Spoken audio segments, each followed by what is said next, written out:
Hello दोस्तों। आज की इस कहानी में आपका स्वागत है। मेरा नाम दिव्या है और मैं पंजाब में रहती हूँ। मैं दिखने में बहुत सुंदर हूँ।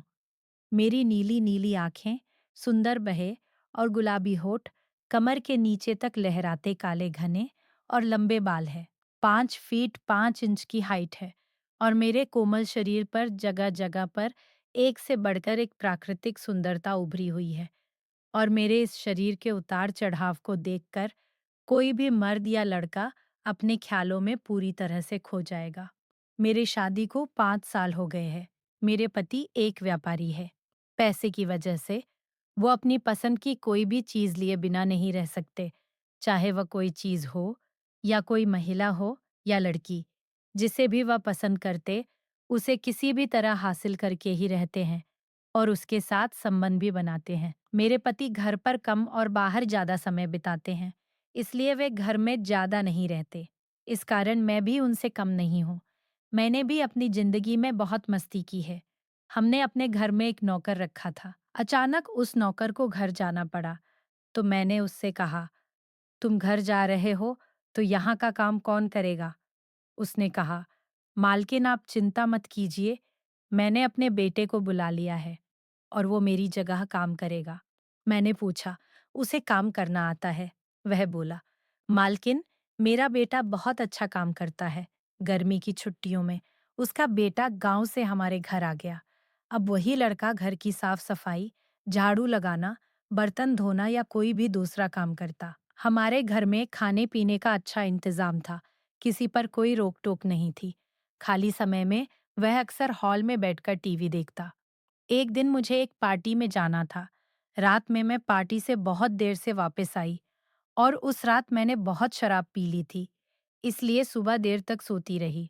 मैं करीब 12 बजे उठी।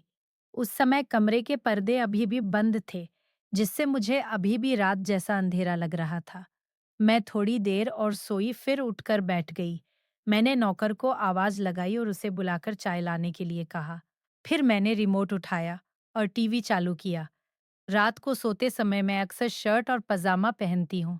कभी कभी लोअर भी पहन लेती हूँ। मैं बाथरूम में जाकर हाथ और मुंह धोकर वापस आई और बिस्तर पर लेट गई। तभी वह नौकर चाय की ट्रे लेकर मेरे कमरे में आया और ट्रे लेकर मेरे पास खड़ा हो गया। वह मेरी तरफ एकटक देख रहा था। मुझे लगा कि अब लड़का बड़ा हो गया है, इसलिए उसे किसी औरत की तरफ देखने का मन करता होगा।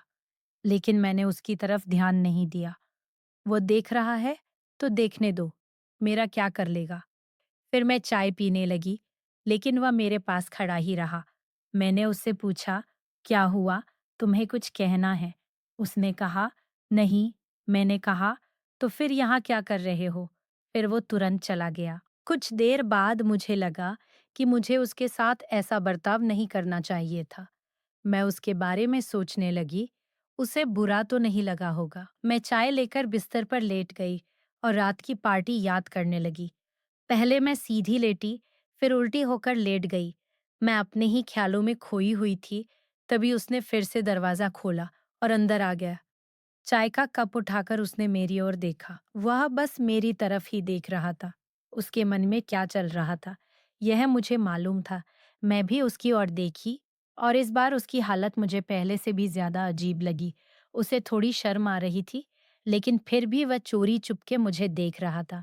मैं ऐसे लेटी थी कि मेरा शरीर दिख रहा था। मैं भी जानबूझकर उसे अपना शरीर दिखा रही थी, क्योंकि मैं अपने पति से बहुत जलती थी। मेरा पति हमेशा किसी न किसी लड़की के साथ होता था, इसलिए मैंने सोचा कि इस नौकर को अपने जाल में फंसा लूं।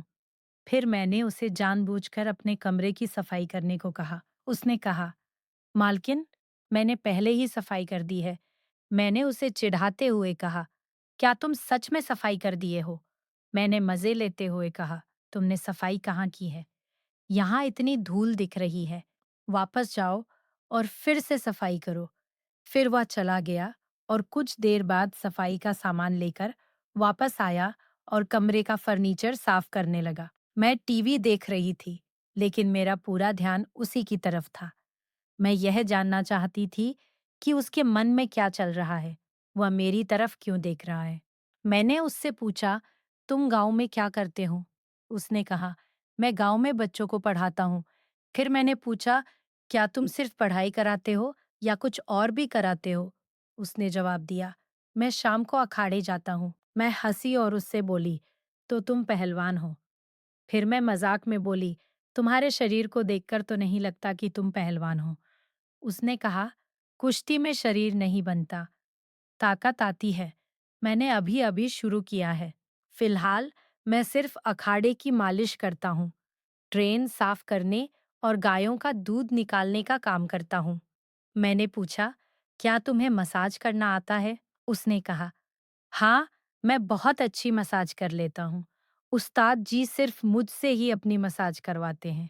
मुझे लगा कि ब्यूटी पार्लर में मैंने बहुत सी औरतों से मसाज करवाई है, लेकिन किसी मर्द से कभी मसाज नहीं करवाई।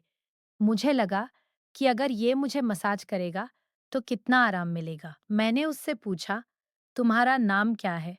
उसने कहा, मेरा नाम कमल है। मैंने उससे पूछा, कमल, क्या तुम मेरी मसाज कर सकते हो, जैसे तुम अपने उस्ताद की करते हो? यह सुनकर वह शर्म से लाल हो गया और कहने लगा, मैडम, मैं आपकी मसाज कैसे कर सकता हूँ? आप एक महिला है। मैंने कहा, मैं महिला हूं तो क्या हुआ? जाओ, किचन में तेल की बोतल रखी है, उसे लेकर आओ और मेरी मसाज करो। वह वहीं खड़ा रहा और कुछ बोल नहीं रहा था। फिर मैंने कहा, अगर तुम मेरी मसाज नहीं करना चाहते तो मत करो, जाओ और अपना काम करो। वह अब मानो किसी कशमकश में फंस गया था। वह सोच रहा था कि अगर उसने मालिश की तो उसे मैडम के गोरे शरीर को छूने का मौका मिलेगा। कुछ देर तक वह वैसे ही खड़ा रहा। फिर मैंने उससे कहा, तू किस चीज का इंतजार कर रहा है? जा और तेल की बोतल लेकर आ। वह किचन में गया और जैतून तेल की बोतल ले आया।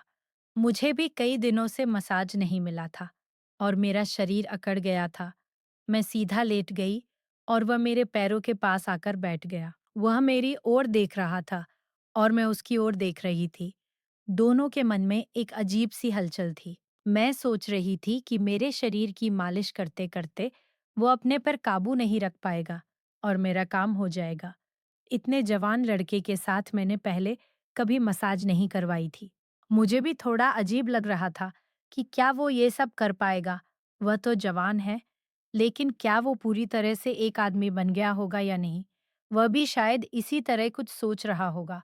वह सोच रहा था कि वह मैडम के गोरे शरीर को कैसे छुए। अगर उसका हाथ मैडम के गलत हिस्से पर लग गया, तो क्या होगा? जब हम दोनों कुछ देर तक चुपचाप एक दूसरे को देख रहे थे, तब मैंने अपना पैर उठाकर उसकी गोद में रख दिया और कहा, अच्छे से शुरू करो। उसने अपने हाथ में तेल लगाया और मेरे पैरों को धीरे धीरे मसलने लगा। मैंने उससे पूछा, क्या तुम अपने उस्ताद की भी ऐसे ही मसाज करते हो? उसने कहा, नहीं, उनका शरीर लोहे की तरह सख्त है। मैं उनके शरीर को बहुत जोर से मसलता हूँ। मैंने कहा, तो फिर तुम मेरे पैरों को इतनी हल्के से क्यों मसल रहे हो? उसने कहा, आप एक औरत है और आपका शरीर पहले से ही बहुत नरम है, इसलिए मैं धीरे धीरे मालिश कर रहा हूँ। फिर मैं हंसी और बोली, मुझे भी जोर से मसाज करो। उसने पहले मेरी ओर हैरानी से देखा, फिर धीरे से मुस्कुराया। उसकी हंसी में थोड़ी सी शर्म और कुछ बड़ी उम्मीद थी। मैंने कहा, सिर्फ हाथ पैर नहीं, ऊपर तक मसाज करो। उसने अपने हाथों पर तेल लगाया और मेरे घुटनों की मसाज करने लगा। ऐसा लगा मानो उसके हाथों में जादू हो। मेरे पैरों में बिजली सी दौड़ गई। उसे भी शायद ये महसूस हुआ होगा। फिर मैंने अपना दूसरा पैर उसके सामने रख दिया। उसने वहां भी घुटनों तक तेल लगाया। फिर मैंने उससे कहा, क्या तुम बस घुटनों तक ही तेल लगाओगे? आगे नहीं जाओगे? फिर उसने अपने हाथों पर तेल लगाया और मेरी जांघों की मालिश करने लगा। जैसे ही वह मेरी जांघ की मालिश करता है, उसके हाथ मेरे संवेदनशील हिस्सों को भी छू रहे थे। जब उसने उन हिस्सों को मसाज करना शुरू किया, तो उसके कांपते हाथ मुझे साफ महसूस हो रहे थे। वह बहुत डरते हुए ऊपर की ओर बढ़ रहा था। मैंने उसका हाथ पकड़कर अपनी कमर पर रख दिया और कहा, यहाँ तक मेरी मसाज करो। वह मेरी कमर की मसाज करने लगा। उस समय मुझे ऐसा लग रहा था जैसे मैं सातवें आसमान पर पहुंच गई हूँ। अब मसाज करते हुए 1 घंटे से ज्यादा समय बीत चुका था। फिर उसने मुझसे कहा, क्या मैं आपको एक बात कहूँ? अगर आपको बुरा ना लगे तो? मैंने कहा, बोलो। तो उसने कहा, मैडम आप बहुत सुंदर लगती है। मुझे लगता है कि आपको मेरे साथ डांडिया खेलना चाहिए। मैंने कहा, देर किस बात की है? चलो शुरू करते हैं। उसने भी देर ना करते हुए शुरुआत कर दी। तो दोस्तों, उस दिन कमल ने मुझे बहुत अच्छी मसाज दी और मुझे बहुत मजा आया। तो दोस्तों, ये थी हमारी आज की छोटी सी कहानी।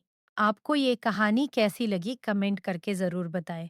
अगर आपको ये कहानी पसंद आई हो, तो लाइक करें और अपने दोस्तों के साथ शेयर करें। आगे भी ऐसी ही रोमांचक कहानियाँ पढ़ने के लिए हमारे चैनल को सब्सक्राइब करें। बेल आइकन दबाना ना भूलें ताकि आप मेरी कोई कहानी मिस ना करें। धन्यवाद।